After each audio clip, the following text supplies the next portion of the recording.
I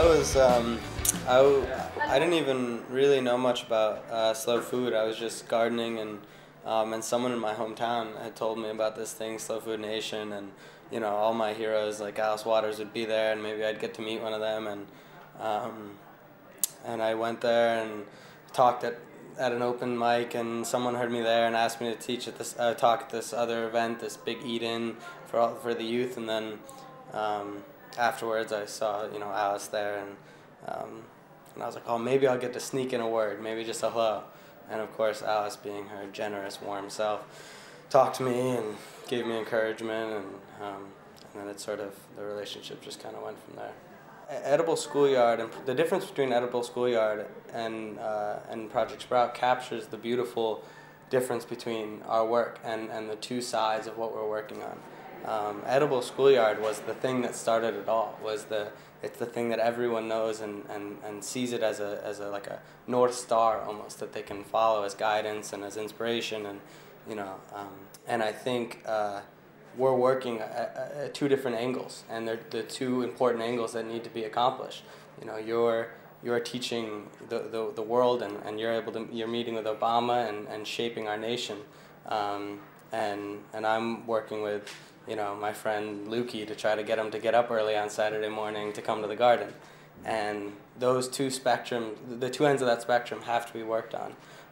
Neither can be left out.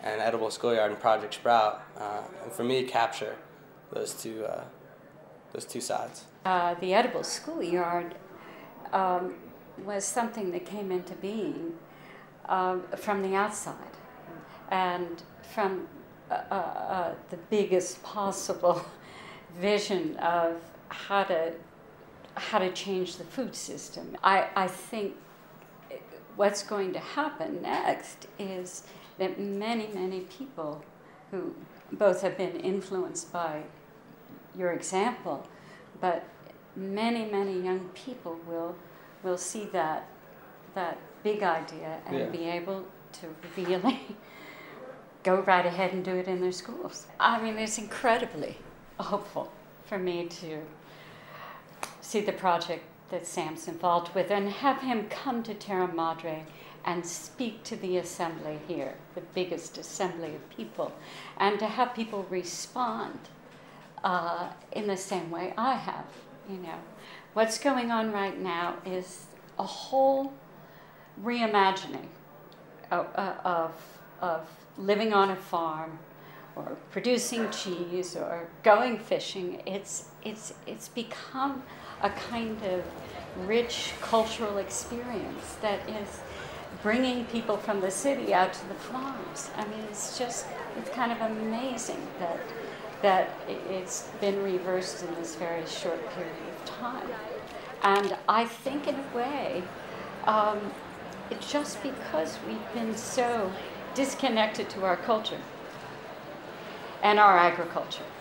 Well, I've seen, like, the first year of Project Sprout, after that first summer, we had a new school year, and we were thinking, oh, new ninth graders that might get involved.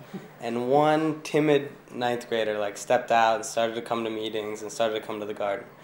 And then the next year, it was three ninth graders who were like, I want to get involved in Project Sprout. And it continued to grow, and the last Saturday I was at the garden before I came to Italy, there were actually more ninth graders than upperclassmen or older kids.